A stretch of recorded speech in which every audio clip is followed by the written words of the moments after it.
Magandang umaga sa ating lahat. Ngayon ay September 15, 2024 at narito ang update ukol sa maging lagay ng panahon sa susunod na 24 oras.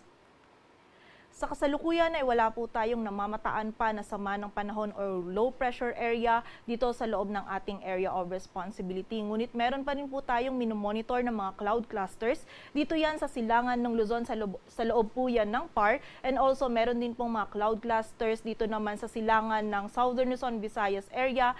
Sa labas po yan ng ating area of responsibility. Kung saan yung mga kaulapan na po yun na ito ay posibleng magkaroon ng sirkulasyon within 24 to 48 hours. So possible po ngayong araw itong mga kaulapan dito sa may silangan ng Luzon ay magkaroon po ng sirkulasyon. At kung saan kapag po ito ay naging isang ganap na low pressure area ay posible po itong magdulot ng mga pag-ulan dito sa may silangang bahagi ng Northern Luzon. So continuous monitoring po tayo at patuloy na magantabay sa updates na ipapalabas ng Pag-asa. At bagamat po wala pa tayong minomonitor na weather disturbance, is patuloy pa rin pong nakakaranas yung malaking bahagi ng ating bansa ng mga pag-ulan at dulot naman po ito ng habagat. Kung saan ngayong araw po patuloy pa rin makakaranas ng mga malakas at ng mga tuloy-tuloy na mga pag-ulan itong western section ng Southern Luzon at Visayas. At nakikita po natin this whole week is patuloy pa rin pong makakaapekto itong habagat at magdudulot pa rin po ito ng mga pag-ulan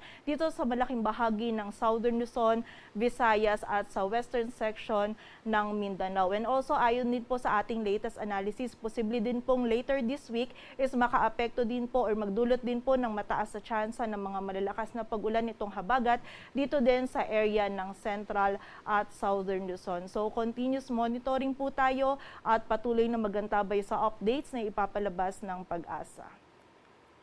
At para nga sa magiging lagay ng panahon ngayong araw ng Linggo, halos po tuloy-tuloy na mga malalakas na pag-ulan pa rin yung mararanasan dito sa northern portion ng Palawan maging sa area din ng Occidental Mindoro, dulot po yan ng habagat. Samantala, occasional heavy rains din po yung mararanasan dito sa nalalabing bahagi pa ng Mimaropa, maging sa bahagi din ng Albay, Masbate at Sorsogon. So pag-iingat pa rin po para sa ating mga kababayan sa banta ng mga pagbaha at pagguho ng lupa. Samantala, dito sa Metro Manila, maging sa area ng Zambales, Bataan, nalalabing bahagi pa ng Calabarzon or dito sa area ng Calabarzon, maging sa nalalabing bahagi pa po ng Bicol region ay magiging maulap pa rin nga po yung ating kalangitan at magiging mataas po yung tsansa ng mga pag-ulan, pagkilat at pagkulog. Kung saan posible pong moderate at kung minsan ay mga malalakas po na pag-ulan yung ating maranasan. So muli po, pag-iingat pa rin sa posibilidad ng mga pagbaha at pagguho ng lupa. At sa nalalabing bahagi naman po ng Luzon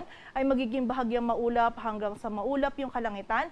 Meron tayong posibilidad pa rin ng mga isolated na mga pag-ulan, dulot po yan ng mga localized thunderstorms. Agwat ang temperatura sa Metro Manila ay mula 25 to 30 degrees Celsius.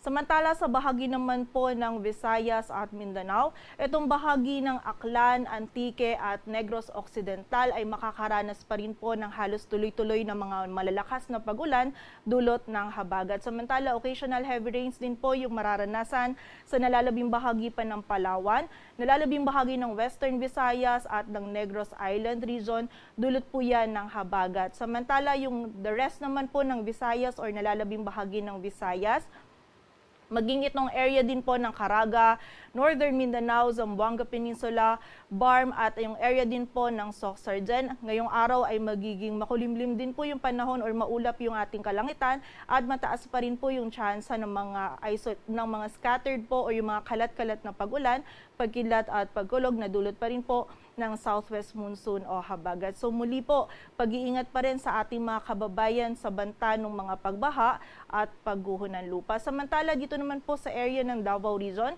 ay meron pa rin tayong mga mararanasan ng mga isolated na mga pag-ulan, dulot yan ng mga localized thunderstorms. Agwat ang temperatura sa Cebu ay mula 26 to 31 degrees Celsius at sa Davao naman ay 26 to 33 degrees Celsius.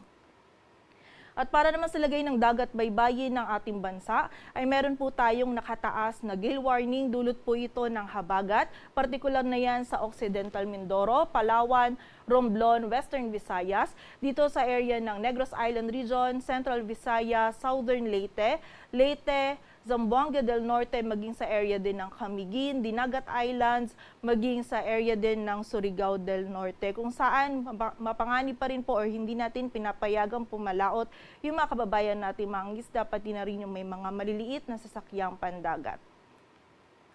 At dahil nga po patuloy pa rin yung epekto ng southwest monsoon o habagat or patuloy pa rin po ito magdudulot ng mga malalakas na pag-ulan sa malaking bahagi po ng Southern Luzon at Visayas, ay meron din po tayong weather advisory kung saan ngayong araw po hanggang bukas ng umaga is heavy to intense pa rin po yung mararanasan natin ng mga pag-ulan sa northern portion ng Palawan, Occidental Mindoro, Aklan, Antique at sa bahagi din ng Negros Occidental. Samantala, moderate to heavy naman po ng mga pag-ulan sa Batangas, Albay, Sorsogon, Masbate, nalalabing bahagi pa ng Mimaropa, Western Visayas at sa Negros Island Region. Samantala, bukas naman po ay meron din tayong mga pag-ulan pa rin or patuloy pa rin yung mga heavy to intense na pag-ulan sa northern portion ng Palawan, Aklan, Antique at Negros Occidental. Samantala, moderate to heavy po dito sa Albay, Sorsogon, Masbate, nalalabing bahagi pa ng Mimaropa, Western Visayas at Negros Island Region. And by Monday naman po or by Tuesday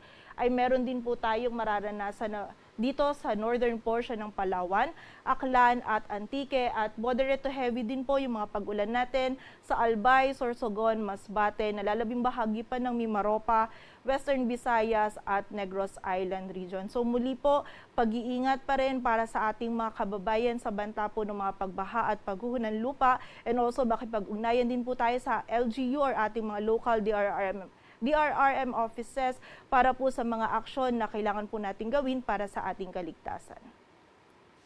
Dito sa Metro Manila, ang araw ay sisikat mamayang 5:45 ng umaga at lulubog mamayang 5:57 ng hapon.